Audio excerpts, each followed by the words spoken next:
Hola chicos, bienvenidos a una nueva pastilla o video de Sociología de la Comunicación. En esta ocasión ya pasó el examen parcial, entonces estamos en la semana 8. Como siempre, la claqueta de presentación de nuestra asignatura virtual. Dentro de lo que es, seguimos la unidad 4, una sociedad inter y desconectada, vivir en un mundo de pre y post redes.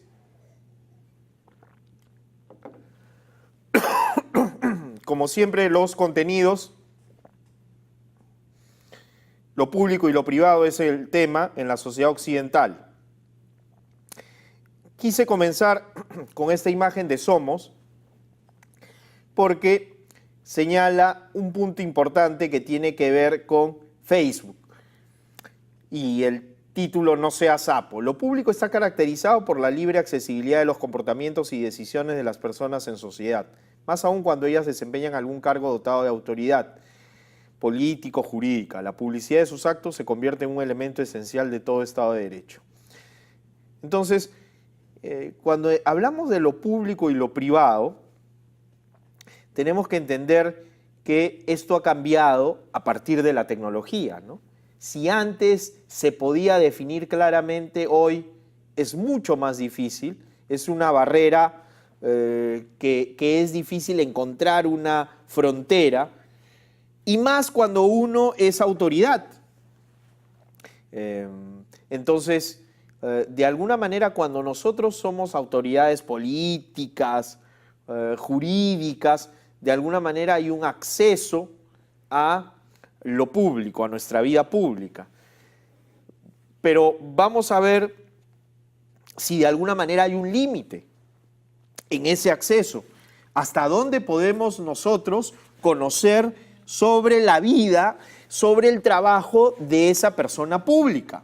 Seguimos. El concepto de lo público. Lo público tiene un uso común en el análisis de la vida política, principalmente a partir de la época de la transición hacia la modernidad. Su naturaleza es polisémica, es decir, tenemos varios conceptos o definiciones, privado y público. Seguimos.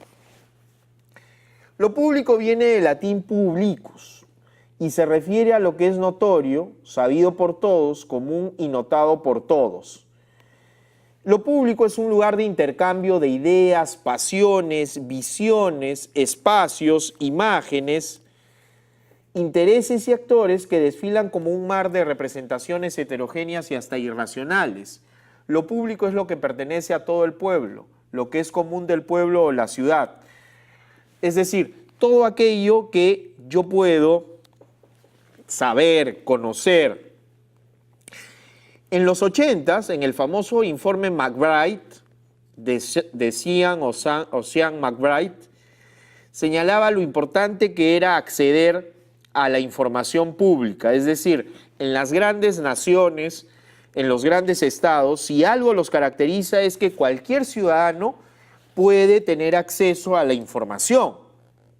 Y hoy, que es mucho más fácil a través del Internet. En cambio, los estados, vamos a decir, totalitarios, son aquellos que se caracterizan por, más bien, no tener la información. Pero hoy tenemos además las redes sociales. Y las redes sociales permiten tener, vamos a decir, accesibilidad a lo que es la información en diferentes ámbitos, no necesariamente en el ámbito solo público. También podemos conocer la información privada. Entonces, ¿hasta dónde son los límites? ¿Hasta dónde yo puedo enterarme de la información de esa persona pública? Seguimos. Público evoca la cosa pública de los romanos, como siempre los romanos presentes. Del mismo modo que la publicación y la publicidad, incluso en calidad de adjetivo, sirve tanto para calificar la opinión pública, concepto comunicacional, como para referirse a los poderes públicos. Pero sobre todo hay que destacar que lo público remite siempre a la política, porque refiere la comunidad como asociación natural o voluntaria.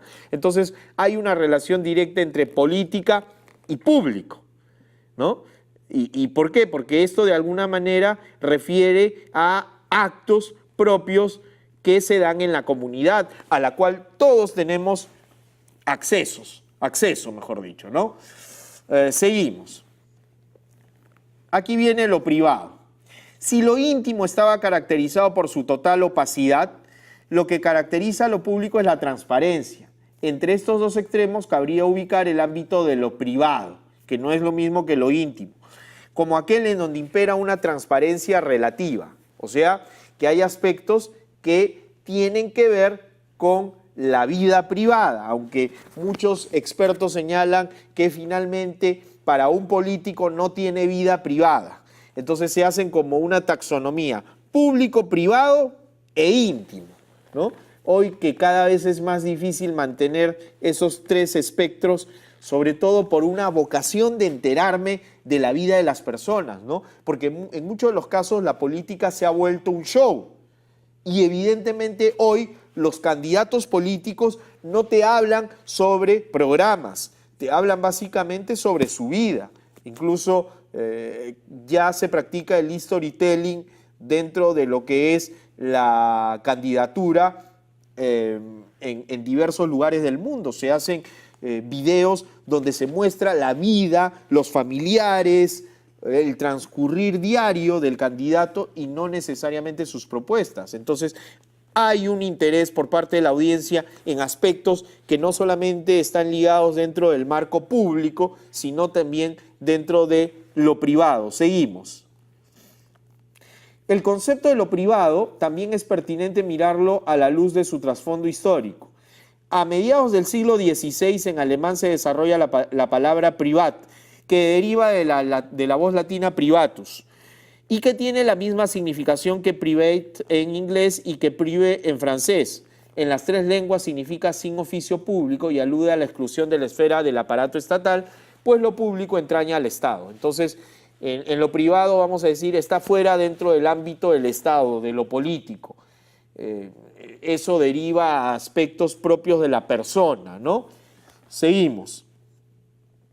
Lo privado es sinónimo de privar, que no es público, se refiere a la intimidad de alguien, interior o íntimo, vida privada o personal. La distinción entre lo privado y lo público corresponde, por ejemplo, al campo familiar y político, categorías que han existido como entidades diferenciadas y separadas al menos desde el surgimiento de la antigua ciudad de Estado.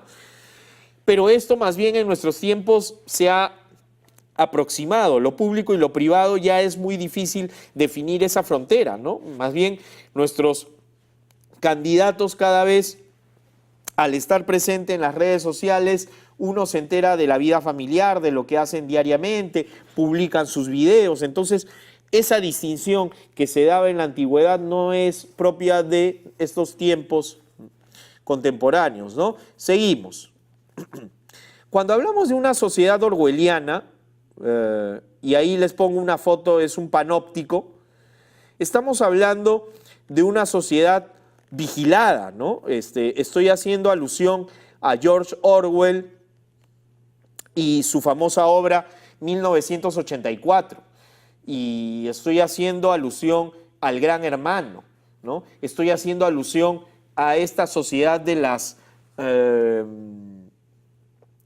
pantallas, ¿no? Entonces, donde todos de alguna manera estamos vigilados y donde las redes sociales han potenciado justamente esa vigilancia extrema. Por eso he puesto el panóptico, porque el panóptico permite que podamos vigilar todas esas cárceles desde un lugar, ¿no? Entonces, el vigilante es una metáfora de lo que vendría a ser las redes sociales dentro de esta sociedad orwelliana.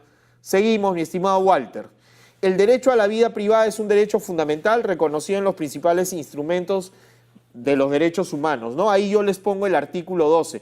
Nadie será objeto de injerencias arbitrarias en su vida privada, su familia, su domicilio, su correspondencia, ni de ataques a su honra o su reputación. Toda persona tiene derecho a la protección de la ley contra tales injerencias o ataques. La pregunta es, ¿realmente esto se cumple en la vida real? ¿Somos tan estrictos? O mucho de esa vida privada también es bueno precisar que la propia persona ha dejado o ha permitido que se pueda ingresar a ese ámbito, donde es difícil poder diferenciarla del ámbito público. Seguimos, Walter. Históricamente, la primera acepción de vida pública tenía que ver con la vida expuesta a la mirada de otros, abierta a su correspondiente enjuiciamiento, moral o del tipo que fuera. Hoy esta acepción sigue funcionando con nuevos tonos. Se supone que lo que hacemos en la calle está bajo la mirada y juicio de los otros, sin que podamos reclamar ningún derecho a la intimidad, ¿no? Entonces, hoy estamos bajo, vamos a decir, la posibilidad de ser juzgados, incluso en la calle, ¿no? Cualquier acto es registrado por el celular. Entonces, esta es una sociedad orwelliana. Estamos siendo observados entre nosotros mismos, nos vamos observando, nos vamos controlando. Hay que portarse bien porque de alguna manera uno termina en la red social. Seguimos. El espacio privado de la intimidad es el espacio para la espontaneidad, de la autonomía personal situable en lo que llamamos vida privada de la intimidad, esa vida que desarrollamos tanto en ámbitos de soledad estricta, cultivando procesos de interioridad, como en ámbitos definidos decisivamente por su carga afectivo-relacional. Claro, ese espacio privado que antes realmente era privado cuando no existían las redes sociales. Uno tenía una autonomía personal, llamábamos una vida privada, una vida íntima. Hoy eso es muy difícil, sobre todo en el terreno político. Seguimos. Se trata de un espacio que podemos reclamar y gestionar moralmente a partir del derecho al respeto a la privacidad, ¿no? Como tal, implica el derecho a lo que se hace en él y que permanezca oculto a las miradas de quienes son invitados a él, ¿no? Lo cual suena más como un anhelo, ¿no? En estos tiempos de redes sociales, la verdad. Seguimos.